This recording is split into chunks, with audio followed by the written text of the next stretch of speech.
Israel എന്ന രാഷ്ട്രത്തിന്റെ ചരിത്രത്തിൽ ഇന്നുവരെ കാണാത്ത വിധത്തിലുള്ള ഒരു രാഷ്ട്രീയ നിയമ പ്രതിസന്ധിക്കാണ് ലോകം സാക്ഷ്യം വഹിച്ചുകൊണ്ടിരിക്കുന്നത്. അധികാരത്തിന്റെ ഉന്നത ശ്രേണിയിൽ ഇരുന്നു കൊണ്ട് ക്രിമിനൽ വിചാരണ നേരിടുന്ന ആദ്യത്തെ സിറ്റിംഗ് പ്രധാനമന്ത്രി എന്ന നിലയിൽ ബെന്യാമിൻ നെതന്യാഹുവിന്റെ ഓരോ നീക്കവും അന്താരാഷ്ട്ര തലത്തിൽ ശ്രദ്ധിക്കപ്പെടുന്നുണ്ട്. ദീർഘകാലമായിട്ട് തുടരുന്ന അദ്ദേഹത്തിന്റെ അഴിമതി കേസിലെ വിചാരണ ഇപ്പോൾ വീണ്ടും വാർത്തകളിൽ നിറയുന്നത് അദ്ദേഹത്തിന്റെ സാക്ഷിമൊഴി നൽകുന്നത് നീട്ടിവെക്കണമെന്ന ആവശ്യത്തെ തുടർന്നാണ്.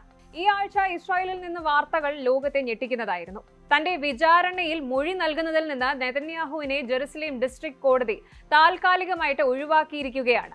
എന്താണ് ഇതിന് കാരണമായി ബിബിയുടെ അഡ്വക്കേറ്റ്സ് പറയുന്നത് എന്നറിയാമോ? സെക്യൂരിറ്റി റീസൺസ് ആണ്. ഇറാനുമായുള്ള നേരിട്ടുള്ള മിസൈൽ ആക്രമണങ്ങളും ലെബനൻ അതിർത്തിയിലെ സംഘർഷങ്ങളും നിലനിൽക്കുന്ന ഈ സാഹചര്യത്തിൽ പ്രധാനമന്ത്രിയുടെ സുരക്ഷ, ഇതിനായിട്ടുള്ള ക്രമീകരണങ്ങൾ കോടതിയിൽ ഒരുക്കാൻ പ്രായോഗിക ബുദ്ധിമുട്ടുണ്ട് എന്നാണ് വാദം. ഇതിനെതിരെ വലിയ പ്രതിഷേധമാണ് ഇസ്രായേലിലെ പ്രതിപക്ഷം ഉയർത്തുന്നത്.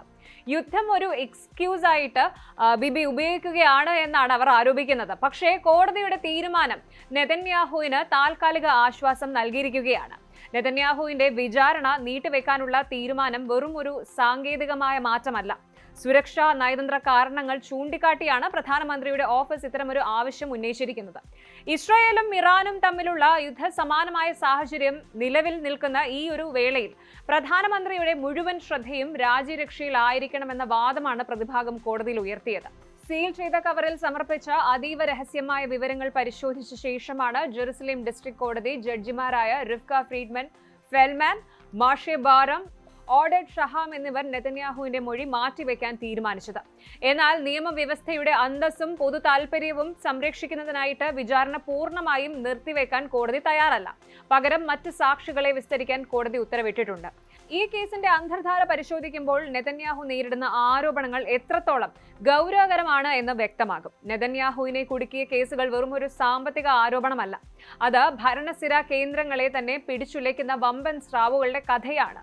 പ്രധാനമായും 3 കേസുകളാണ് അദ്ദേഹത്തിന് മേൽ ചുമത്തിയിരിക്കുന്നത്. ഇതിൽ ഏറ്റവും പ്രധാനപ്പെട്ടത് കേസ് 4000 എന്നറിയപ്പെടുന്ന ബെസക് വാല അഴിമതിയാണ്. പ്രധാനമന്ത്രി എന്ന നിലവിലുള്ള തന്റെ അധികാരം ഉപയോഗിച്ച് ഇസ്രായേലിലെ പ്രമുഖ ടെലികോം കമ്പനിയായ ബെസക്കിന് വഴിവിട്ട സാമ്പത്തിക ആനുകൂല്യങ്ങൾ നൽകിയെന്നും ഇതിന് പകരമായിട്ട് ബെസക്കിന്റെ ഉടമസ്ഥതയിലുള്ള വാല എന്ന വാർത്താ വെബ്സൈറ്റിൽ തനിക്കും കുടുംബത്തിനും അനുകൂലമായ വാർത്തകൾ നൽകാൻ സൗകര്യമൊരുക്കിയെന്നുമാണ് ആരോപണം. അഴിമതിക്കും വഞ്ചനയ്ക്കും പുറമെ നെതന്യാഹു നേരിട്ടുള്ള കൈക്കൂലി കുറ്റം ചുമത്തപ്പെട്ട ഏക കേസ് ഇതാണ്. ഇതിലെ പ്രധാന സാക്ഷിയായ മുൻ കമ്മ്യൂണിക്കേഷൻ മന്ത്രാലയം ഡയറക്ടർ ജനറൽ ഷ്ലോമോ ഫിൽബർ പിന്നീട് തന്റെ മൊഴിയിൽ നിന്ന് പിന്നോട്ട് പോയത് കേസിനെ സങ്കീർണമാക്കിയിരുന്നു.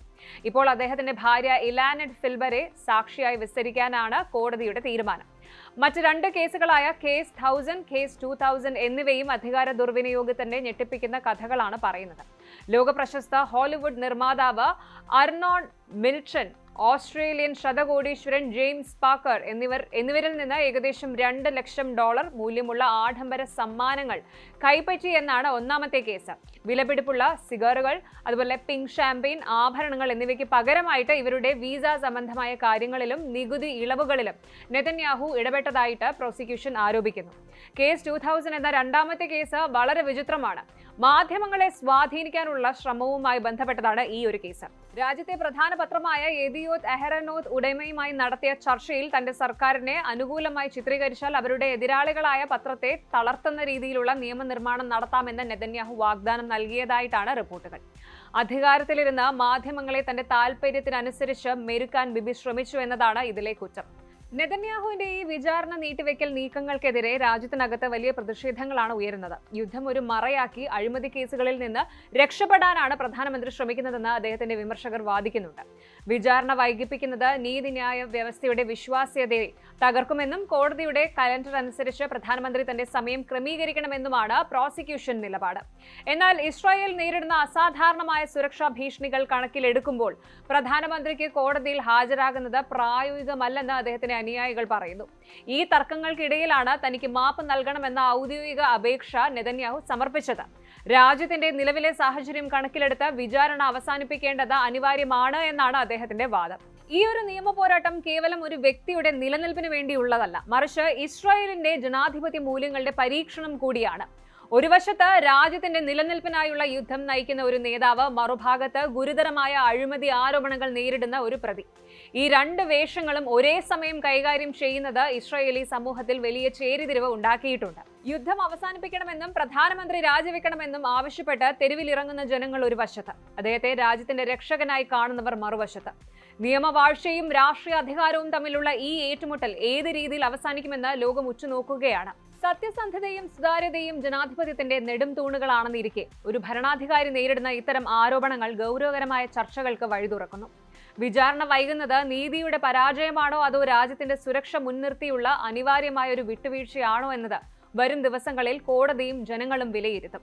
ഇസ്രായേലിന്റെ നിയമ ചരിത്രത്തിലെ ഈ നിർണായക അധ്യായം വരാനിരിക്കുന്ന ഭരണാധികാരികൾക്കും നിയമവ്യവസ്ഥയ്ക്കും വലിയ പാഠങ്ങൾ നൽകുമെന്നതിൽ സംശയമില്ല. അധികാരവും ഉത്തരവാദിത്വവും തമ്മിലുള്ള തുലനം എത്രത്തോളം പ്രധാനമാണ് എന്ന് നെതന്യാഹുവിന്റെ ഈ വിചാരണ ചരിത്രം നമ്മളെ ഓർമ്മിപ്പിക്കുന്നുണ്ട്. നിയമത്തിനു മുന്നിൽ എല്ലാവരും തുല്യരാണ് എന്ന ജനാധിപത്യ വിശ്വാസം കാത്തു സൂക്ഷിക്കപ്പെടുമോ അതോ രാഷ്ട്രീയ സാഹചര്യങ്ങൾ നീതിയുടെ വഴി തേടുമോ എന്ന ചോദ്യമാണ് ഇസ്രായേലിന് മുന്നിൽ അവശേഷിക്കുന്നത്. ബെന്യാമിൻ നെതന്യാഹു ഇസ്രായേലിന്റെ രക്ഷകനാണോ അതോ അധികാരത്തിന് വേണ്ടി എന്തിനും മടിക്കാത്ത ഒരു തന്ത്രജ്ഞനാണോ? ഈ ചോദ്യത്തിന് ഉത്തരം കാലം നൽകും.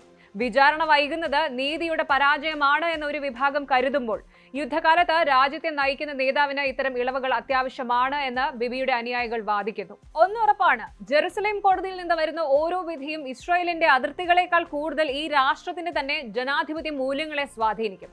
നിയമത്തിന് മുന്നിൽ എല്ലാവരും തുല്യരാണെന്ന ലളിതമായ തത്വം പ്രധാനമന്ത്രിയുടെ കാര്യത്തിലും നടപ്പിലാകുമോ എന്ന് നമുക്ക് കാത്തിരുന്ന് കാണാം. കൂടുതൽ വാർത്തകൾക്ക് news 18 Keralam YouTube channel subscribe ചെയ്യുക.